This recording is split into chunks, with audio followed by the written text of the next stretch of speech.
তাণ্ডবে লন্ডভন্ড উপকূল, হাজার হাজার ঘরবাড়ি বিধ্বস্ত, ৬ জেলায় নিহত ১০, বিদ্যুৎহীন ১.৫ কোটি পরিবার। ঘূর্ণিঝড়ে ক্ষতিগ্রস্ত মানুষের সংখ্যা ৩৭,৫৮,০৯৬ জন। সম্পূর্ণভাবে বিধ্বস্ত হয়েছে ৩৫,৪৮৩টি ঘরবাড়ি। দুর্বল হয়ে নিম্নচাপে পরিণত রিমাল, বৃষ্টিতে চট্টগ্রামে ডুবে গেছে বেশিরভাগ সড়ক, ঢাকায় জলাবদ্ধতা, বৃষ্টি ঝরবে আরও ২ দিন। সকল মাছ ধরার নৌকা ও ট্রলারসমূহকে আগামীকাল ২৮ মে ২০২৪ দুপুর পর্যন্ত নিরাপদ আশ্রয়ে থাকতে এবং পরবর্তীতে সাবধানে চলাচল করতে বলা হয়েছে। রিমালে ক্ষতিগ্রস্ত এলাকা পরিদর্শনে যাবেন প্রধানমন্ত্রী, জানালেন কাদের। জনগণের জানমাল রক্ষায় সরকারের গুরুত্ব নেই, দাবি বিএনপি। স্মার্ট বাংলাদেশ বিনির্মাণে মার্কিন ব্যবসায়ীদের অংশীদারিত্ব প্রত্যাশা প্রধানমন্ত্রীর, বিনিয়োগের উন্নত পরিবেশ নিশ্চিতের আশ্বাস। এবং গুলশানে একদিনে ৪ ফ্ল্যাট কিনে বেনজিরের পরিবার, সম্পদের খোঁজ মিললেই জব্দে আবেদন করবে দুদক, তদন্ত কর্মকর্তা চাইলে গ্রেফতার। দর্শক, সংবাদ সন্ধ্যায় দেখছিলেন একেএস টিম টিবার সংবাদ শিরোনাম। পুরো সংবাদ জুড়ে আপনাদের সাথে থাকবো আমি কানিজ লাবণী। দর্শক, এবার চলে যাচ্ছে বিস্তারিত সংবাদে। দীর্ঘ সময় ধরে উপকূলে তাণ্ডব চালিয়েছে প্রবল ঘূর্ণিঝড় রিমাল। এতে লন্ডভন্ড হয়ে গেছে অনেক এলাকা। এখন পর্যন্ত ৬ জেলায় ১০ জনের প্রাণহানির খবর পাওয়া গেছে। এদের মধ্যে বরিশালে ৩ জন, ভোলায় ৩ জন সহ চট্টগ্রাম, সাতক্ষীরা, পটুয়াখালী ও কুমিল্লায় ১ জন করে মারা যান। ঘূর্ণিঝড়ে উপকূলীয় জেলায় বিধ্বস্ত হয়েছে বহু ঘরবাড়ি, উপড়ে গেছে গাছপালা। জলোচ্ছ্বাসে প্লাবিত হয় অনেক এলাকা, সেই সঙ্গে বিদ্যুৎ বিচ্ছিন্ন ১.৫ কোটির বেশি পরিবার। সহকর্মীদের তথ্য ও ছবিতে বিস্তারিত জানাচ্ছেন টুম্পা আফরোজ।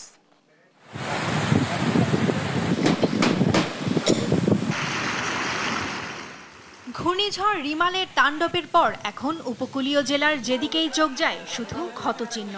বিধ্বস্ত হয়েছে ঘরবাড়ি, উপড়ে পড়েছে বহু গাছ।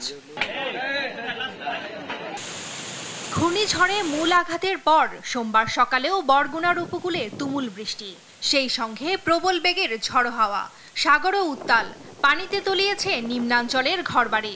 বন্ধ রয়েছে বিদ্যুৎ সরবরাহ, প্লাবিত 2টি ফেরির গ্যাংওয়ে। 50 বছর 60 বছরও দেই নেই, এখন যে অবস্থা যা দেই এই বছর। রাস্তাঘাটে গাছ পড়ে রাস্তাঘাট ব্লক হয়ে গেছে, পাশাপাশি মানুষজন আসতে পারতেছে না। তীব্র বেগে নোয়াখালীর হাতিয়ার লোকালয়ে ঢুকে পড়েছে পানি। বেড়িবাঁধের বাইরে নিঝুম দ্বীপ, ঘাসিয়ার চর, ঢালা চর সহ বেশ কয়েকটি এলাকায় পানিতে তলিয়েছে ঘরবাড়ি ও রাস্তাঘাট। শুধু নিঝুম দ্বীপেই পানিবন্দী 50,000 মানুষ। সেই সঙ্গে সারা দেশের সঙ্গে এখনো হাতিয়ার নৌযোগাযোগ বিচ্ছিন্ন রয়েছে। রোববার রাতে আশ্রয় কেন্দ্রে যাওয়ার সময় বরিশালে রূপাতলীতে গাছ চাপা পড়ে একজনের মৃত্যু হয়, আহত হন 2 জন। সোমবার সকালে মেহেন্দিগঞ্জে সাপে কেটে মৃত্যু হয় এক শিশুর। সেই সঙ্গে প্রবল বৃষ্টিতে দেয়াল ধসে মৃত্যু হয় আরও একজনের। এ অঞ্চলের বেশিরভাগ এলাকায় বিচ্ছিন্ন রয়েছে বিদ্যুৎ সরবরাহ। ঘূর্ণিঝড় রিমালের প্রভাবে সকাল থেকে প্রবল বাতাসে কাঁপে বাগেরহাটবাসী। বাঁধ ভেঙে নিম্নাঞ্চল প্লাবিত হয়ে এখন পানিবন্দী প্রায় 5 লাখ মানুষ। বিধ্বস্ত হয়েছে প্রায় 45,000 ঘরবাড়ি। বিদ্যুৎ বিচ্ছিন্ন রয়েছে জেলার বেশিরভাগ এলাকা। রিমালের তাণ্ডবে তীব্র জলোচ্ছ্বাসে বাঁধ ভেঙে প্লাবিত হয় খুলনার কয়রা ও দাকব উপজেলার বেশ কয়েকটি ইউনিয়ন। এতে স্থানীয়দের ভোগান্তি বেড়েছে কয়েক গুণ। ভোলায় রিমালের ভয়াল তাণ্ডবে বিধ্বস্ত হয়েছে অন্তত 2000 বাড়িঘর। এ সময় লালমোহনে ঘর চাপায় মনেজা নামে এক বৃদ্ধা, বোরহানুদ্দিনে গাছ চাপায় এক যুবক ও দৌলত খানে গাছ চাপায় এক শিশুর মৃত্যু হয়। পানিতে মনপুরা, দৌলত খান, চরফ্যাশন ও ভোলা সদরের অন্তত 30টি গ্রামের মানুষ এখন পানিবন্দী। সাতক্ষীরায় রাতভর ঝড় বৃষ্টিতে চরম আতঙ্ক আর উৎকণ্ঠায় রাত কাটে উপকূলবাসীর। সোমবার সকাল থেকে শুরু হয় বৃষ্টি আর ঝড়ো হাওয়া। এখানে আশ্রয় কেন্দ্রে যাওয়ার সময় মৃত্যু হয় একজনের। এছাড়া এদিকে রোববার পটুয়াখালীতে পানির স্রোতে ভেসে গিয়ে একজনের মৃত্যু হয়েছে। কুমিল্লার শাকতলায় দেয়াল ধসে একজনের মৃত্যু হয়। এদিকে চট্টগ্রামে টানা বৃষ্টিতে সকালে নগরীর বায়োজিৎ বোস্তামিতে নির্মাণাধীন ভবনের দেয়াল ধসে মারা যান একজন। টুম্পা আফরোজ, নিউজ ডেস্ক, দেশ টিভি। ঘূর্ণিঝড় রিমালের প্রভাব ও ক্ষয়ক্ষতির সবশেষ অবস্থা জানাতে কুয়াকাটা থেকে যুক্ত হবেন আমাদের সহকর্মী ফখরুল ইসলাম। ফখরুল, গতকালকে থেকেই তো রিমাল তাণ্ডব চালাচ্ছে, এখন কি অবস্থা দেখছেন? কুয়াকাটায় কেমন প্রভাব পড়েছে আর রিমাল পরবর্তী অবস্থা কি দেখছেন জানাবেন। লাবণী, অসংখ্য ধন্যবাদ। আপনি জানেন যে কুয়াকাটার সমুদ্র সৈকতে আমি গতকাল সন্ধ্যা থেকে আমি এখানে অবস্থান করছি এবং গতকাল সন্ধ্যার কিছু আগ থেকে আসলে যে ভয়াবহ পরিস্থিতি লক্ষ্য করেছি, যে 70 থেকে 80 কিলোমিটার প্রথম দিকে যে বাতাসের গতিবেগ ছিল, একই সঙ্গে বৃষ্টিপাত ছিল, ভয়ঙ্কর বৃষ্টিপাত এবং সমুদ্রের যে গর্জন, সমুদ্রের যে ভয়াবহতা, বিক্ষুব্ধ সাগর, পাশাপাশি আসলে এটি 24 ঘন্টা চলেছে অব্যাহতভাবে বৃষ্টি, প্রায় 100 কিলোমিটারের কাছাকাছি বাতাসের গতিবেগ এবং সেই সঙ্গে ভয়ানক বৃষ্টিপাত এবং সাগরের বিক্ষুব্ধতা সব মিলিয়ে প্রায় 24 ঘন্টা এখানকার মানুষ, এই উপকূলে, দক্ষিণ উপকূলে মানুষ সহ্য করেছে এবং তাদের উপর দিয়ে অতিবাহিত হয়েছে ঘূর্ণিঝড় রিমালের তাণ্ডব। এবং ঠিক 5:30টার পরপরই আসলে ঘূর্ণিঝড় রিমাল ভয়ঙ্কর যে বাতাস, অর্থাৎ বাতাসের যে ভয়ঙ্কর একটি গতিবেগ ছিল, যেখানে মানুষ আসলে দাঁড়াতে খুব কষ্টসাধ্য বিষয় ছিল, সেটি কমেছে। এখন বৃষ্টি একদমই নেই, কিছুক্ষণ পরপর হয়তো বৃষ্টিপাত হচ্ছে, তবে বলা যায় যে বৃষ্টিপাত কমেছে। এখানে দক্ষিণ উপকূলে বৃষ্টিপাত কমেছে। আবহাওয়া অধিদপ্তর যে তথ্যটি বলছে যে ঘূর্ণিঝড় রিমাল আসলে দক্ষিণ উপকূল হয়ে এটি বাংলাদেশের উপর দিয়ে কলকাতার দিকে অগ্রসর হচ্ছে এবং গতকালই বলেছিল যে এটি 13 কিলোমিটার গতিতে এগুচ্ছিল ধীরে ধীরে, যার কারণে এই দক্ষিণ উপকূলে 24 ঘন্টা স্থায়ী হয়েছে ঘূর্ণিঝড় রেমালের তাণ্ডব এবং প্রভাব। এবং এর যে কেন্দ্রের গতি ছিল 64 কিলোমিটারের মধ্যে, সেই গতি কিন্তু 90 কিলোমিটারের মতো, যার কারণে বাতাসের ধমকা এবং জড়ো হাওয়ার যে গতিবেগ, সেটি মানুষকে বিপর্যস্ত করে গেছে, জনজীবন বিপর্যস্ত করে গেছে 24 ঘন্টার যেই এই ঘূর্ণিঝড়ের তাণ্ডব। আপনি জানেন যে এর আগে গত 10 থেকে 15 বছরের মধ্যে কোনো ঘূর্ণিঝড়ে কিন্তু এতটা দীর্ঘ সময় ধরে ছিল না এবং মানুষের যে ক্ষয়ক্ষতি বা জনজীবনকে বিপর্যস্ত করার মতো এতটা ভয়াবহতা তৈরি করতে পারেনি। এটি যে পরিমাণ ক্ষতি তৈরি করেছে এবং একই সঙ্গে এখানকার সাধারণ মানুষ যে বিষয়টি বলছে যে তাদের আসলে গত 15 সিডরের পরে কোনো ঘূর্ণিঝড় আসলে এতটা ক্ষয়ক্ষতি বয়ে আনেনি এবং এতটা ভয়াবহতা নিয়ে উপকূলে আশ্রে পড়েনি। এবং এই ঘূর্ণিঝড়টি আপনি জানেন যে রাজধানী সহ সারা দেশে এখন বৃষ্টিপাত হচ্ছে। আমি যেই জায়গাটিতে আছি, কুয়াকাটা সমুদ্র সৈকত, পায়রা বন্দরের কাছাকাছি, একদমই কাছাকাছি, এবং মংলা পোর্ট, মংলা বন্দর, একই সঙ্গে খুলনা, সাতক্ষীরা, বরিশাল, বরগুনা, পটুয়াখালী এবং বাগেরহাট, এইসব অঞ্চলের উপর দিয়ে 24 ঘন্টা ধরে আসলে এই প্রচণ্ড বাতাস এবং দমকা ও জড়ো হাওয়া নিয়ে এটি 24 ঘন্টা স্থায়ী হওয়ার পরে ধীরে ধীরে এটি সামনের দিকে অগ্রসর হয়ে বাংলাদেশের আরো বিভিন্ন জেলার উপর দিয়ে সেটি অতিবাহিত হচ্ছে। এই মুহূর্তে আপনি নিজেও জানেন যে রাজধানীতে বৃষ্টিপাত, বিভিন্ন জায়গায় বৃষ্টিপাত হচ্ছে, খুব ভয়াবহ রকম বৃষ্টিপাত হচ্ছে এবং দেশের বিভিন্ন প্রান্তে আসলে এটি উপর দিয়ে এটি যাচ্ছে। আপনি জানেন যে 16টি জেলাকে সতর্কতা জারি করা হয়েছিল এবং 16টি জেলার উপর দিয়ে এটি ভয়াবহভাবে আঘাত এনে সেটি কলকাতার দিকে, পশ্চিম দিকে অগ্রসর হয়েছে এবং এখন এখানকার জনজীবনে স্বস্তি ফিরেছে কিছুটা, আপনি জানেন। তবে সারাদিন কিন্তু কোনো উদ্ধার তৎপরতা, কোনো ধরনের কার্যক্রম তারা চালাতে পারেনি, কারণ এত ভয়ঙ্কর বাতাসের গতিবেগ ছিল। এখনো কিন্তু বাতাস থেমে থেমে বাড়ছে, বিদ্যুৎ চমকাচ্ছে, বৃষ্টি হওয়ার সংখ্যা কিন্তু এখনো আছে। বলা যায় যে ঘূর্ণিঝড় রিমাল কিন্তু দক্ষিণ উপকূল থেকে এটি দূরে সরে এটি সামনের দিকে অগ্রসর হয়েছে। এখানকার মানুষ কিছুটা হলো স্বস্তিতে, তবে যে ক্ষয়ক্ষতি এবং ভয়াবহতা এটি দেখিয়ে গেছে, আচরলে দিয়ে গেছে, সেটি আসলে ক্ষতি পোষাতে অনেক সময় লাগবে এখানকার মানুষের, এবং প্লাবিত কিন্তু হয়েছে। সবকিছু মিলে এই ছিল আমার কাছে এখন পর্যন্ত কুয়াকাটা সমুদ্র সৈকত থেকে ঘূর্ণিঝড় রিমালের তাণ্ডবের সবশেষ পরিস্থিতি। আমরা তো দিনের আলোতে আরো ভয়াবহতার চিত্র হয়তো তুলে ধরতে পারবো, কি পরিমাণ ক্ষয়ক্ষতি করে দিয়ে গেছে এখানকার জনজীবনে। তো আমরা ফিরছি স্টুডিওতে লাবণীর কাছে। ধন্যবাদ ফখরুল আমাদের সাথে যুক্ত থাকার জন্য। দর্শক, আমাদের সহকর্মী ফখরুল আছেন কুয়াকাটা সমুদ্র সৈকতে, সেখান থেকে রিমাল পরবর্তী তাণ্ডবের সর্বশেষ তথ্য জানাচ্ছিলেন তিনি। দুর্যোগ ব্যবস্থাপনা ও ত্রাণ প্রতিমন্ত্রী মহিবুর রহমান জানিয়েছেন, ঘূর্ণিঝড় রিমালে ৩৭,৫৮,০০০ মানুষ ক্ষতিগ্রস্ত হয়েছেন। এছাড়া প্রায় ৩৫,০০০ ঘরবাড়ি বিধ্বস্ত হয়েছে এবং আংশিক ক্ষতি হয়েছে ১,১৪,৯০০ ঘরবাড়ি। সোমবার সচিবালয় ঘূর্ণিঝড় পরবর্তী সংবাদ সম্মেলনে তিনি আরও জানান, এরই মধ্যে ক্ষতিগ্রস্তদের ৬,৮৫,০০,০০০ টাকা সহযোগিতার জন্য দেয়া হয়েছে। আরও জানাচ্ছেন জুবাইর রাজিন। রোববার সন্ধ্যার পর থেকেই উপকূলীয় জেলাগুলোতে আঘাত হানে প্রবল ঘূর্ণিঝড় রিমাল। রাত বাড়ার সাথে সাথে রিমালের তীব্রতা আরও বাড়তে থাকে। সোমবার সকালেও তাণ্ডব চালায় উপকূলীয় অঞ্চলে। এর প্রভাবে প্রবল বৃষ্টি ও জোয়ারের পানিতে বাঁধ ভেঙে প্লাবিত হয়েছে শত শত গ্রাম।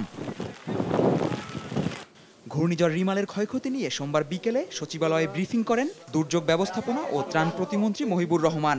জানান, এ পর্যন্ত ১০ জন প্রাণ হারিয়েছেন। এতে ৩৭,৫৮,০০০ মানুষ ক্ষতিগ্রস্ত হয়েছে। এছাড়া প্রায় ৩৫,০০০ ঘরবাড়ি বিধ্বস্ত হয়েছে এবং আংশিক ক্ষতি হয়েছে ১,১৪,৯০০ ঘরবাড়ি। এ পর্যন্ত প্রাপ্ত তথ্য অনুযায়ী খুলনা, সাতক্ষীরা, বরিশাল, পটুয়াখালী, ভোলা ও চট্টগ্রামে মোট ১০ জনের মৃত্যুর খবর পাওয়া গেছে। ক্ষতিগ্রস্ত উপজেলার সংখ্যা ১৬০টি এবং ইউনিয়ন ও পৌরসভার সংখ্যা ৯১৪টি। ঘূর্ণিঝড়ে ক্ষতিগ্রস্ত মানুষের সংখ্যা ৩৭,৫৮,০৯৬ জন। সম্পূর্ণভাবে বিধ্বস্ত হয়েছে ৩৫,৪৮৩টি ঘরবাড়ি। তিনি বলেন, ইতোমধ্যে ক্ষতিগ্রস্তদের ৬,৮৫,০০,০০০ টাকা সহযোগিতার জন্য দেয়া হয়েছে। এসব সহযোগিতা ক্ষতিগ্রস্তদের মোবাইল অ্যাকাউন্টে যাবে উল্লেখ করে প্রতিমন্ত্রী বলেন, বরাদ্দ অব্যাহত থাকবে। ক্ষতিগ্রস্তদের অনুকূলে ৬,৮৫,০০,০০০ টাকা প্রদান করা হয়েছে, যার মধ্যে 15টি জেলায় জিআর ক্যাশ ৩,৮৫,০০,০০০ টাকা, নগদ টাকা ৫,৫০০ মেট্রিক টন চাল, ৫,০০০ প্যাকেট শুকনো খাবার, শিশু খাদ্য ক্রয়ের জন্য ১,৫০,০০,০০০। এই অল্প সময়ের মধ্যে যেটা দিয়েছি এটা আজকের দিন পর্যন্ত। আমাদের তো বরাদ্দর কার্যক্রম অব্যাহত থাকবে।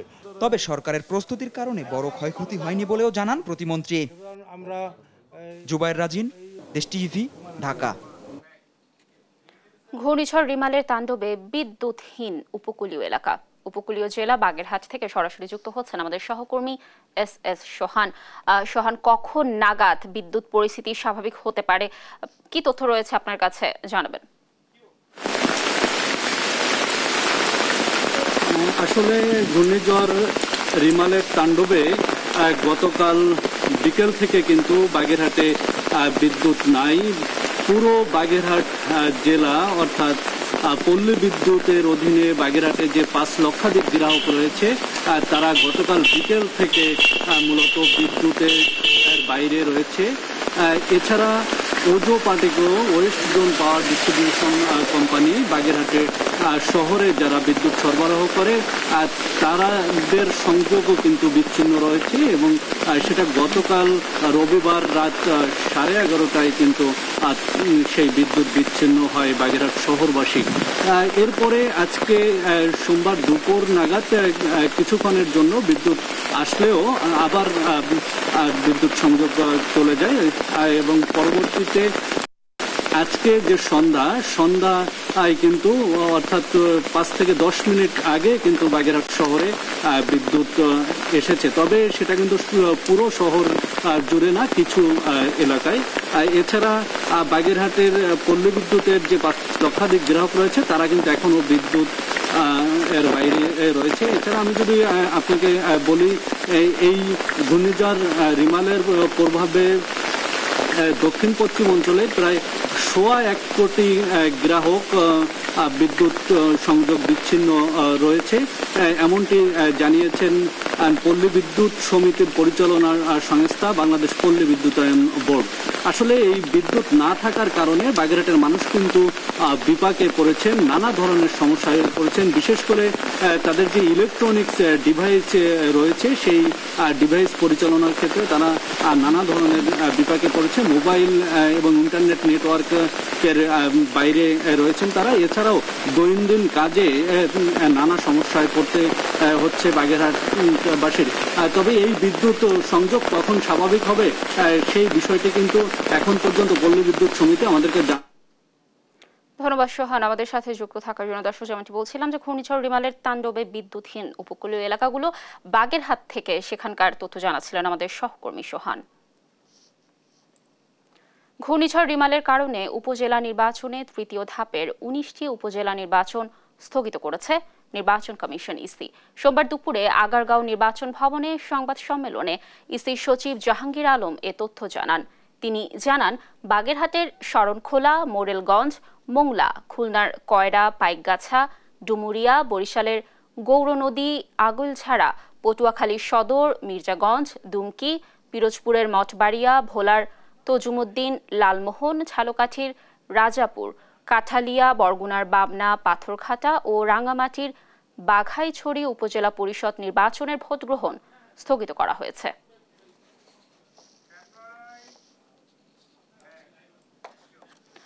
ঘূর্ণিঝড়ের প্রভাবে টানা বৃষ্টিতে চট্টগ্রাম ও খুলনা নগরীতে সৃষ্টি হয়েছে জলাবদ্ধতা।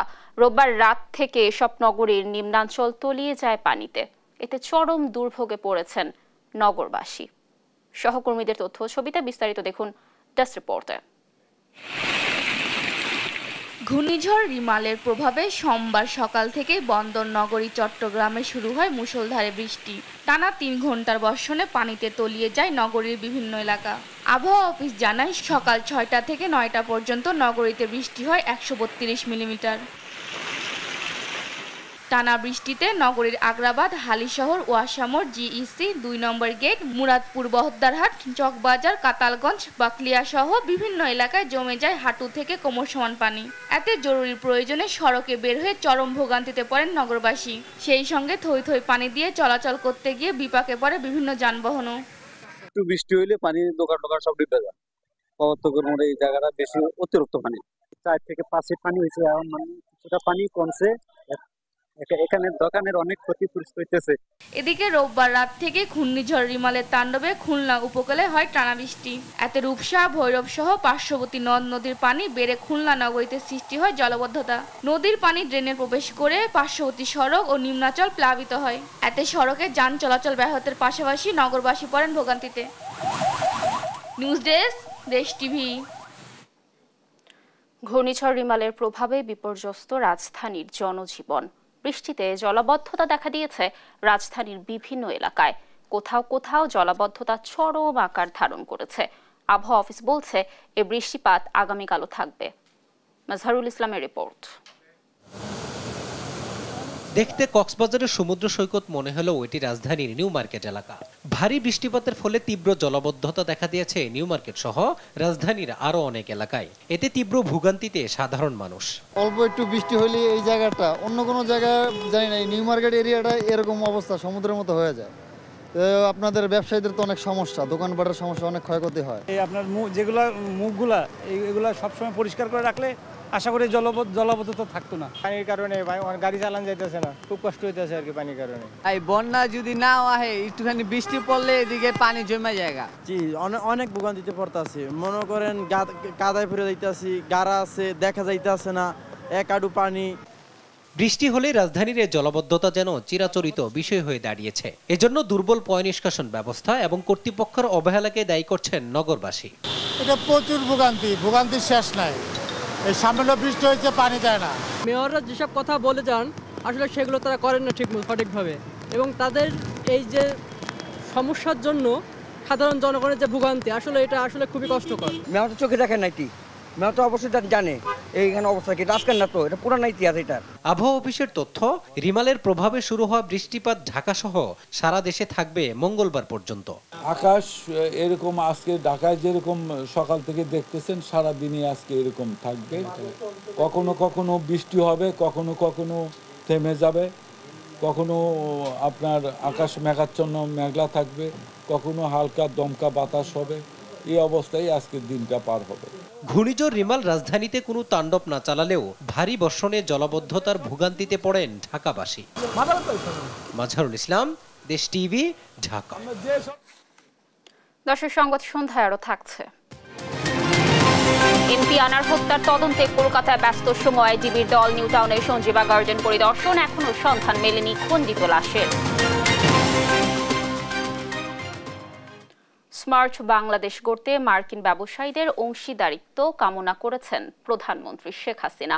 যুক্তরাষ্ট্রের উচ্চ পর্যায়ের এক বাণিজ্য প্রতিনিধি দল প্রধানমন্ত্রীর সঙ্গে সৌজন্য সাক্ষাতে এলে এ কথা বলেন তিনি আশ্বাস দিয়েছেন বিনিয়োগের উন্নত পরিবেশ নিশ্চিতের, বৈশ্বিক প্রতিযোগিতা বাড়ানো এবং রপ্তানির ভিত্তি সম্প্রসারণে ব্যবসায়ীদের সমর্থন প্রয়োজন বলেও জানান সরকার প্রধান।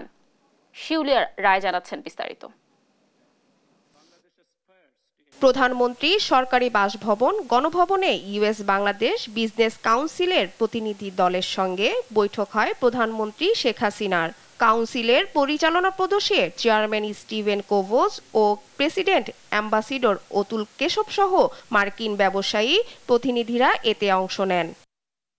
এই সময় সর্বোচ্চ সুবিধার আশ্বাস দিয়ে বাংলাদেশের বিনিয়োগে মার্কিন ব্যবসায়ীদের প্রতি আহ্বান জানান প্রধানমন্ত্রী।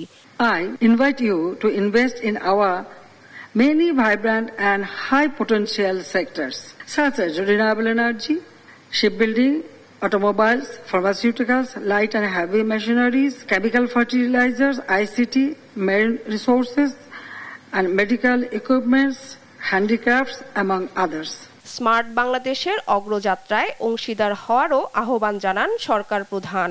Bangladesh will be graduating from a least developed to a developing country in 2026. We aspire to become a smart nation by 2041. Here we need your support in increasing our global competitiveness and expanding our export base. মার্কিন যুক্তরাষ্ট্র রপ্তানির বৃহত্তম গন্তব্য উল্লেখ করে আগামীতে অর্থনীতি সম্পৃক্ততা বৃদ্ধির আশা প্রকাশ করেন তিনি। Our focus is now to promote economic and commercial relations with not only regional but also global partners, including the United States. The United States would become our long-term partner in achieving our development goals through trade, investment, and technology transfer, and by creating a smooth and predictable supply chain for mutual benefit. বাংলাদেশের অন্যতম অর্থনৈতিক ও উন্নয়ন সহযোগী হিসেবে যুক্তরাষ্ট্রের সহযোগিতা অব্যাহত রাখার তাগিদ দেন প্রধানমন্ত্রী। As partner in our journey to a developed, prosperous, and smart Bangladesh by 2041. শিউলি রায়, দেশ টিভি, ঢাকা। আবহাওয়া পরিস্থিতি স্বাভাবিক হলে ঘূর্ণিঝড় রিমালে ক্ষতিগ্রস্ত এলাকা পরিদর্শনে যাবেন প্রধানমন্ত্রী শেখ হাসিনা। দুপুরে আওয়ামী লীগ সভাপতির রাজনৈতিক কার্যালয়ে দুর্যোগ পরবর্তী কার্যাবলী নিয়ে সংবাদ সম্মেলনে এ কথা জানান সাধারণ সম্পাদক ওবায়দুল কাদের। তিনি অভিযোগ করেন বিএনপি দুর্যোগে মানুষের পাশে দাঁড়ায় না, কেবল ফটো সেশন করে। জান্নাতুল মোহনার রিপোর্ট। উপকূলীয় এলাকায় তাণ্ডব চালিয়ে ক্ষতচিহ্ন রেখেছে ঘূর্ণিঝড় রিমাল। জলোচ্ছ্বাসে অনেক এলাকার বেড়িবাঁধ ভেঙেছে, ঘরবাড়ি বিধ্বস্ত হয়েছে, চিংড়ির ঘের প্লাবিত হওয়া সহ রাস্তাঘাট ক্ষতিগ্রস্ত হয়েছে। দুর্যোগ পরবর্তী পদক্ষেপ নিয়ে সোমবার ধানমন্ডিতে আওয়ামী লীগ সভাপতির রাজনৈতিক কার্যালয়ে সংবাদ সম্মেলন করেন দলের সাধারণ সম্পাদক ওবায়দুল কাদের। সরকারি বিভিন্ন সংস্থার পাশাপাশি সংসদ সদস্য, দলীয় নেতাকর্মী ও জনপ্রতিনিধিদের ক্ষতিগ্রস্ত এলাকার জনগণের পাশে দাঁড়ানোর নির্দেশনা দেন তিনি। আমাদের জনপ্রতিনিধিগণ, আওয়ামী লীগের নেতাকর্মীদের ক্ষতিগ্রস্ত এলাকা, ঘূর্ণিঝড় জলোচ্ছ্বাস কবলিত মানুষের পাশে দাঁড়ানোর জন্য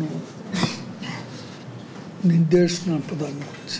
আবহাওয়া পরিস্থিতি স্বাভাবিক হলে রিমালে ক্ষতিগ্রস্ত এলাকা পরিদর্শনে যাবেন প্রধানমন্ত্রী শেখ হাসিনা, জানান ওবায়দুল কাদের। প্রধানমন্ত্রী দেশরত্ন শেখ হাসিনা সারা রাত জেগে দুর্যোগ মোকাবিলার সকল প্রস্তুতি তিনি মনিটর করেছেন। অতি দ্রুতই মাননীয় প্রধানমন্ত্রী ঘূর্ণিঝড়ে ক্ষতিগ্রস্ত এলাকা পরিদর্শনে যাবেন। তার অভিযোগ, বিএনপি দুর্যোগে মানুষের পাশে না দাঁড়িয়ে ফটো সেশন করে। তাদের কাজই হচ্ছে ফটো সেশন করা। ঘূর্ণিঝড়ে নিহতদের পরিবারের প্রতি সমবেদনা জানান ওবায়দুল কাদের। জান্নাতুল মোহনা, দেশ টিভি, ঢাকা। দেশ যখন ঘূর্ণিঝড়ে আক্রান্ত, তখন সরকার জনগণের জানমাল রক্ষা না করে তারেক রহমানকে দেশে ফিরিয়ে আনার চেষ্টায় ব্যস্ত, এ অভিযোগ করেছেন বিএনপি নেতারা। তারা বলেন, খালেদা জিয়াকে সুচিকিৎসার সুযোগ না দিয়ে মৃত্যুর মুখে ঠেলে দেয়া হচ্ছে। সাবরিনা মজুমদারের রিপোর্টে দেখুন বিস্তারিত। সোমবার দুপুরে জাতীয় প্রেস ক্লাবের সামনে ঢাকা জেলা বিএনপির উদ্যোগে কারাবন্দী নেতাকর্মীদের মুক্তির দাবিতে মানববন্ধন হয়। এতে যোগ দিয়ে বিএনপির স্থায়ী কমিটির সদস্য নজরুল ইসলাম খান বলেন, দেশ যখন দুর্যোগে সরকারের কাছে, তখন গুরুত্বপূর্ণ কাজ তারেক রহমানকে দেশে ফিরিয়ে এনে বিচারের মুখোমুখি করা। দেশের যখন চরম এই সংকট, যখন উপকূলীয় এলাকাগুলিতে অলরেডি 10 নম্বর মহা বিপদ সংকেত দেওয়া হয়েছে, তখন দেশের প্রধানমন্ত্রী তাকে আমরা বলতে শুনলাম যে এখন আমাদের একমাত্র কাজ হলো তারেককে দেশে ফিরিয়ে নিয়ে আসা। জিয়া পরিবারকে এতই অপছন্দ তাদের যে ওই তারেক রহমানকে নিয়ে এসে সাজা দিতে হবে, শাস্তি দিতে হবে। আর বিএনপি নেতা রুহুল কবির রিজভী বলেন, বিএনপি নেতাদের কারাগারে পাঠানো হলে সরকার প্রধান ঈদের চেয়েও বেশি আনন্দ পান। উনার যে ছাপা কিছু উন্নয়নের কথা বলেন, বস্তা পচা আবর্জনা উন্নয়ন, সেই উন্নয়নের কথা বলতে ভালোবাসেন।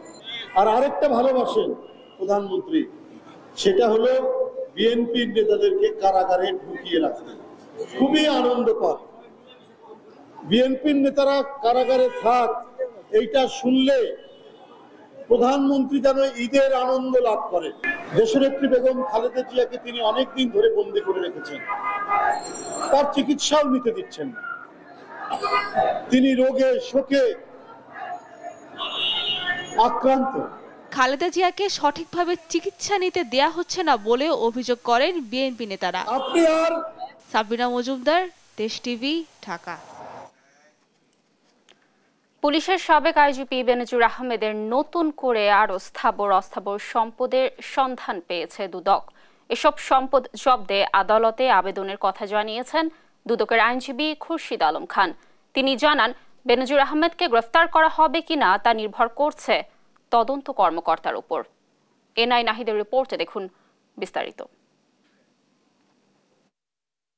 দুর্নীতি দমন কমিশন দুদকের আবেদনের প্রেক্ষিতে নতুন করে সাবেক আইজিপি বেনজির আহমেদ, তার স্ত্রী ও সন্তানদের স্থাবর অস্থাবর সম্পদ ক্রোকের আদেশ দিয়েছেন আদালত। একই সঙ্গে তাদের নামে থাকা ব্যাংক হিসাব এবং বিভিন্ন কোম্পানিতে তাদের নামে থাকা শেয়ার অবরুদ্ধ করার আদেশ দিয়েছেন। সাবেক আইজিপির আরও অবৈধ সম্পদেরও অনুসন্ধান করছে দুদক। সম্পদের সন্ধান পেলে ক্রোক করার আবেদন করবে বলে জানান দুদকের আইনজীবী। কালকে যেটা জব্দ করেছে 119টা ডিটের যে প্রপার্টিগুলো, যার মধ্যে 4টা অ্যাপার্টমেন্ট আছে আর কিছু শেয়ার আছে। একটা ব্যাংকের দেখা যাচ্ছে 30 লক্ষ টাকার সঞ্চয়পত্র জব্দ করেছে। তো মোটামুটি এখনও আপনাকে পূর্ণাঙ্গ চিত্র দেওয়া কঠিন হবে, কারণ অনুসন্ধান চলমান। অনুসন্ধান চলার অংশ হিসাবে এই দুটো জব্দের আদেশের জন্য আমরা আবেদন করেছি। আদালত সদয় বিবেচনা করে জব্দ দিয়েছেন। ভবিষ্যতে কি হবে না হবে এই মুহূর্তে বলা যাচ্ছে না। টোটাল পূর্ণাঙ্গ চিত্র পাওয়া যাবে অনুসন্ধান কার্য শেষ হলে। সেই জন্য আপনাদেরকে আরও কয়েকটা দিন অপেক্ষা করতে হবে। আমরা দ্রুত গতিতে এগিয়ে চলছি আইন বিধি মেনেই। কাজেই এখানে আশা করছি খুব আমরা অতি সত্বর অনুসন্ধান শেষ করতে পারব। বেনজির আহমেদের আরও ব্যাংক হিসাব ও শেয়ার আছে কিনা তা বের করতেও অনুসন্ধান চলমান রয়েছে। যদি ব্যাংক অ্যাকাউন্ট বেরিয়ে আসে, ওনার যদি শেয়ার বেরিয়ে আসে, ওনার যদি আরও কিছু বেরিয়ে আসে এবং সেটা যদি আমাদের কাছে মনে হয় অপরাধ লব্ধ আয়, অপরাধ লব্ধ প্রপার্টি, তখনই আমরা সঙ্গে সঙ্গে যাব, আবার চাবো। এটাতে আইনে কোনো ব্যত্যয় ঘটবে না, আইনে কোনো বাধা নেই। অনুসন্ধান চলছে মাঝপথে এবং এখনো মামলা হয়নি, নিয়মিত মামলা। এর আগে 23 মে দুদকের আবেদনে বেনজির আহমেদের 83টি দলিলের 345 বিঘা জমি জব্দ এবং বিভিন্ন সরকারি ও বেসরকারি ব্যাংকে তাদের নামে থাকা 33 হিসাব অবরুদ্ধ করার আদেশ দেন আদালত। NI নাহিদ, দেশ টিভি, ঢাকা। স্বল্প সময়ের মধ্যেই এমপি আনারের খণ্ডিত অংশ পাওয়া যাবে বলে আশা প্রকাশ করেন ডিবি প্রধান হারুনুর রশিদ। ভারত সফরের দ্বিতীয় দিনে গ্রেফতার কসাই জিহাদকে নিয়ে বিভিন্ন জায়গা পরিদর্শন শেষে ডিবি প্রধান জানান, এমন ঘটনা স্তম্ভিত করেছে সকলকে। তবে আসামিদের দ্রুত গ্রেফতারের কথাও জানান ডিবি প্রধান। শাহাদাত নিশাদের রিপোর্টে দেখুন বিস্তারিত। বাংলাদেশের সংসদ সদস্য আনোয়ারুল আজিম আনার খুন হওয়ার পর হত্যার রহস্য উদ্ঘাটন এবং তার খণ্ডিত দেহের অংশ খুঁজে বের করতে কলকাতায় দ্বিতীয় দিনের মতো ব্যস্ত সময় পার করছে ডিবি টিম। ভারতে গ্রেপ্তার কসাই জিহাদ হাওলাদারকে নিয়ে সোমবার কলকাতার সঞ্জীবা গার্ডেন সহ বিভিন্ন স্থানে তল্লাশিতে নামেন অতিরিক্ত কমিশনার হারুনুর রশিদ। সাংবাদিকদের মুখোমুখি হয়ে ভারতীয় পুলিশের প্রচেষ্টায় স্বল্প সময়ের মধ্যে এমপি আনারের লাশের খণ্ডিত অংশ উদ্ধার করতে পারার আশা ব্যক্ত করেন তিনি। কিভাবে এখান থেকে বা যেখানে ফেলেছেন সেখান থেকে আমরা কিভাবে উদ্ধার করতে পেরেছি, যে দুই দলের ইন্ডিয়ান পুলিশ যথেষ্ট কাজ করছে, আমরা তাদের পাশে আছি। আমরা মনে করি তাদের যে আন্তরিকতা, তাদের যে একনিষ্ঠ চেষ্টা, আমি মনে করি এটা অবশ্যই আমরা স্বল্প সময়ে উদ্ধার করতে পারবো। হত্যাকাণ্ডে জড়িত অপরাধীদের আইনের আওতায় এনে বিচারের মুখোমুখি দাঁড় করানোর অঙ্গীকারও করেন হারুনুর রশিদ। উনি গেলেন সেখানে জীবন্ত অবস্থায়, আর উনি যে এভাবে যে লাশ হয়ে গুম হয়ে উনি এখান থেকে সেটা তো আমরা মানতে পারছি না। আমাদের কাছে তো সেই কান্নার শব্দ, সে আকুতির শব্দ, মিনু বাঁচার জন্য তিনি যে আকুতি মিনতি করছেন, আমাদের কাছে তো এটা আমাদের চোখের সামনে মনে হয় আমরা দেখতে পাচ্ছি। এমপি খুনের ঘটনায় কি ধরনের অস্ত্র ব্যবহার করা হয়েছে তার তদন্ত শেষে জানানো হবে বলে জানান ডিবির মুখপাত্র। শাহাদাত নিশাদ, দেশ টিভি, ঢাকা। বাজারে নিত্যপণ্যের মূল্য সহনশীল আছে, এজন্য জনগণ এখন আর রাস্তায় নামে না বলে দাবি করেছেন কৃষিমন্ত্রী ডক্টর মোহাম্মদ আব্দুস শহীদ। দুপুরে দ্রব্যমূল্য নিয়ন্ত্রণ নিয়ে আন্তঃমন্ত্রণালয় সভা শেষে এমন দাবি করেন তিনি জানান, ডিমের মজুদের খবর পাওয়া গেছে, ব্যবস্থা নেওয়া হচ্ছে। তৌফিক মাহমুদ মুন্নার রিপোর্ট। সব মাত্রা ছাড়িয়েছে দ্রব্যমূল্য, প্রতিদিনই বাড়ছে কোনো না কোনো পণ্যের দাম। জীবন যাপনে চরম কষ্টে সাধারণ মানুষ, অভিযোগের ভাষাও যেন হারিয়েছেন তারা। আর কোনোভাবেই দ্রব্যমূল্য নিয়ন্ত্রণে আনতে পারছে না সরকার। এমন বাস্তবতায় সোমবার দুপুরে পণ্যের দাম নিয়ন্ত্রণ নিয়ে আন্তঃমন্ত্রণালয় বৈঠক অনুষ্ঠিত হয়। কৃষিমন্ত্রী ডক্টর আব্দুস শহীদের সভাপতিত্বে বৈঠকে অংশ নেন খাদ্যমন্ত্রী স্বতন্ত্র মজুমদার ও বাণিজ্য প্রতিমন্ত্রী আহসানুল ইসলাম টিটু সহ সংশ্লিষ্ট মন্ত্রণালয়ের সচিবরা। সভা শেষে কথা বলেন কৃষিমন্ত্রী, দাবি করেন বাজারে নিত্যপণ্যের মূল্য সহনীয় পর্যায়ে আছে। সন্তুষ্টি প্রসঙ্গে মন্ত্রীর জবাব, সব কাজে সন্তুষ্ট হতে হবে এমন কোনো কথা নেই। এগুলা তো অতীতে একটু দাম বাড়লে রাস্তা গরম হয়ে যেত, এখন এগুলো তো নাই। ইরিলেভেন্ট কোশ্চেন করার কোনো প্রয়োজন নাই। আপনি সাংবাদিক না হলেও, আমি না হলেও, I know what is the journalism. আপনার সব ক্ষেত্রে সন্তুষ্ট হবে এমন কোনো কথা নাই। না আমি স্যাটিসফাই শব্দ বলবো কেন? চেঞ্জিং অ্যাটিটিউড, ভেরিয়েশন অ্যাটিটিউড থাকতে পারে। তবে পণ্যের দাম নিয়ে সরকার সিদ্ধান্ত যেন মানছে না সরকার। অনেক পণ্যের দাম নির্ধারণ করে দেওয়া হলেও বাজারে বিক্রি করা হচ্ছে তার চেয়ে বেশি দামে। আপনি এত কিছু না বলে শুনেন, মন্ত্রণালয় একটা মিনিমাম একটা প্রাইস ঠিক করে দেয় বা যেভাবে করা উচিত, কিন্তু বাজার যেভাবে সাপ্লাই চেইন বা ডিমান্ড চেইনে কাজ করে সেখানে তো ভেরিয়েশন হইতেই পারে। এটা তো সবসময়ই হয়। আপনি বাড়িতে দেখেন আপনার 5 সন্তান আছে, সবাই কিন্তু একই দামের কাপড় দিতে পারবেন না কোনো।